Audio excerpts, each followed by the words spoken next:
ULIP plan क्या होते हैं? एडवर्टाइजिंग में, टीवी में, पेपर्स में आपने बहुत कुछ सुना होगा, बहुत बार ULIP plan, unit link plan, share market वाला प्लान के बारे में सुना होगा। दोस्तों, इस वीडियो में मैं आपको पूरी तरह से क्लियर कर पाऊंगा आपको कि यूलिप प्लान कौन सी कंपनी का बेहतर है, क्या होता है, कैसे काम करता है और उसकी ज़रूरत इंसान को क्यों है। देखिए, इंश्योरेंस के अंदर दो तरह के प्रोडक्ट होते हैं, ट्रेडिशनल प्लान होता है, यूलिप प्लान होता है। यूलिप प्लान पूरी तरह से शेयर मार्केट के आधार पर प्लान है और इसके अंदर जो पैसा इन्वेस्ट करता है क्लाइंट, जो प्रीमियम पेमेंट इन्वेस्ट करता है, वो आपका पैसा टोटली आपको शेयर मार्केट के अंदर इन्वेस्ट होता है। आपका जो प्रीमियम, यहाँ पर आपको कंपनी की तरफ से, इंश्योरेंस कंपनी की तरफ से 4 से 5 ऑप्शन दिए जाते हैं। बेसिकली उसमें एक बॉन्ड फंड होता है, एक बैलेंस फंड होता है, ग्रोथ फंड होता है और एक सिक्योर फंड होता है। अब क्लाइंट, कस्टमर अपनी रिस्क एपिटाइट के अनुसार वो अपनी बॉन्ड का फंड का वो चॉइस करता है कि उसको बॉन्ड फंड में जाना है, ग्रोथ फंड में जाना है। अब फर्क क्या है? बॉन्ड फंड यानी कि टोटल आपका पेमेंट जो है वो गवर्नमेंट सिक्योरिटी, एफडी वगैरह में लगेगा। सिक्योर फंड के अंदर बेसिकली सिक्योरिटी मार्केट के अंदर इन्वेस्टमेंट होता है। ग्रोथ फंड के अंदर आपका पैसा 90%, मोर देन 90% पैसा जो है वो शेयर मार्केट के अंदर टॉप निफ्टी की कंपनी के अंदर या टॉप 100 कंपनी के अंदर इन्वेस्ट होगा। तो ये 4 अलग अलग तरह के फंड होते हैं। कस्टमर चाहे तो साल भर के अंदर किस भी फंड में स्विचिंग कर सकता है, डिपेंड अपॉन मार्केट सिचुएशन के हिसाब से। अब मैं यहाँ पर कंप्लीट पिक्चर आपके सामने ड्रॉ करूँगा कि ये प्लान किस तरह से वर्क करता है। देखिए, बेसिकली एक व्यक्ति अपना पैसा को इन्वेस्ट करने से पहले 2 चीज़ के बारे में सोचता है कि ये पैसा जब भी मुझे मिले तो ग्रोथ होके मिले, यानी कि एप्रिसिएशन उसका वैल्यू बढ़ जाए, फंड अच्छा मुझे मिले। सेकंड, उसकी सिक्योरिटी होना चाहिए, यानी कि सिक्योर वो चाहता है कि मेरे कैपिटल में सिक्योर रहे। तो देखिए, शेयर मार्केट के अंदर वो पैसा रखता है, यानी कि इस प्लान के अंदर इन्वेस्ट करता है, तो यहाँ सेकंड जो पोर्शन है सिक्योरिटी वाला, उसके बारे में तो अहमियत नहीं रहती, क्योंकि यहाँ पर ग्रोथ का ऑप्शन उसने लिया हुआ, ग्रोथ के ऑप्शन में उसने पेमेंट रखा हुआ। हाँ, और यूलिप किस तरह से वर्क करती है? बेसिकली ये जैसे एग्जांपल, किसी कस्टमर ने 50,000 रुपये का वन टाइम 1 साल के लिए इन्वेस्टमेंट किया और 20 साल की पॉलिसी टर्म है, तो 20 साल बाद में 50 10 लाख रुपये साल भर का उसका इन्वेस्टमेंट हो रहा है। और 20 सालों के अंदर 50,000 के हिसाब से उसका 10 लाख रुपये का इन्वेस्टमेंट हो रहा है। तो 20 साल बाद में उस 10 लाख के सामने क्लाइंट को अगर उस टाइम को एनएवी के हिसाब से अगर 22 लाख रुपये बन रहा है तो 22 लाख मिलेगा, 27 लाख रुपये बन रहा है तो 27 लाख रुपये मिलेगा, और 10 लाख का अगर 11 लाख रुपये बन रहा है तो 11 लाख भी मिलेगा, और 10 लाख का हो सकता है 9 लाख बन रहा है तो 9 लाख भी मिलेगा, क्योंकि फंड वैल्यू मिलती है।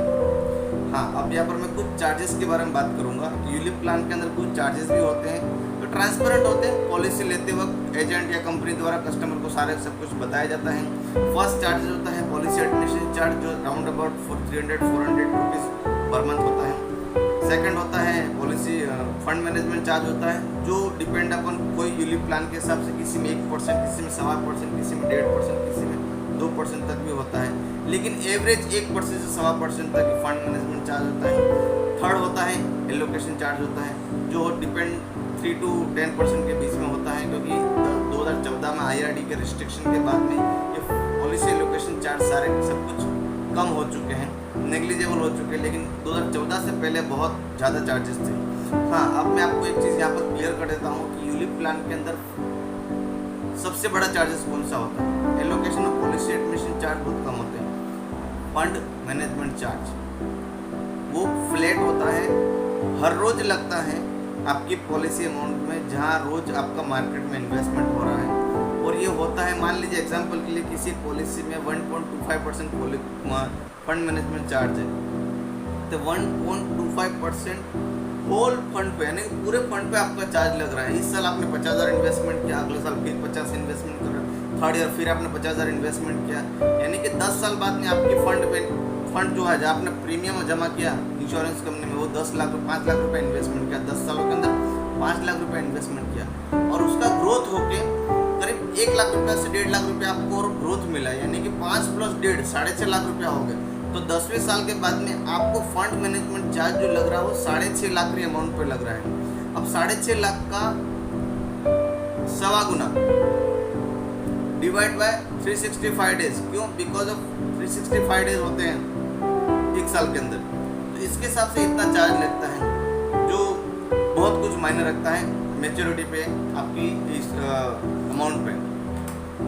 दोस्तों यूलिप प्लान के अंदर बहुत सारी गलतफहमी भी लोगों को होती है। लोग समझते हैं कि प्लान बहुत शॉर्ट टर्म के लिए होते हैं, 3 से 5 साल में इसको निकाल सकते हैं, फ्लेक्सिबिलिटी होती है। लेकिन मेरा एक यहाँ पर आपको एक क्लियरिटी करने का मकसद ये है कि अगर आपने ये प्लान लिया हुआ है और आपका गोल जो मिटिगेट आपकी रिक्वायरमेंट बिटिया की शादी के लिए, बेटे की शादी के लिए या उसकी पढ़ाई के लिए लिया हुआ है, या आपने अपने रिटायरमेंट प्लान के लिया हुआ है और रिटायरमेंट आपका करीब 60 साल यानी कि अभी 20 साल बाद होने वाला है या 18 साल बाद होने वाला है, तो आप इसको बीच में विड्रॉ मत करिए, बीच में प्लान को बंद मत करिए। अगर आप बीच में प्लान को बंद करते हैं तो इसमें ऑब्वियसली आपको ही नुकसान होने वाला है, क्योंकि इसमें इतना एप्रिसिएशन तुरंत नहीं मिलता है।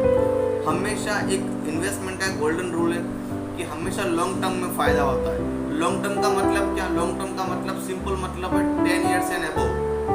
10 years and above long term ही होता है।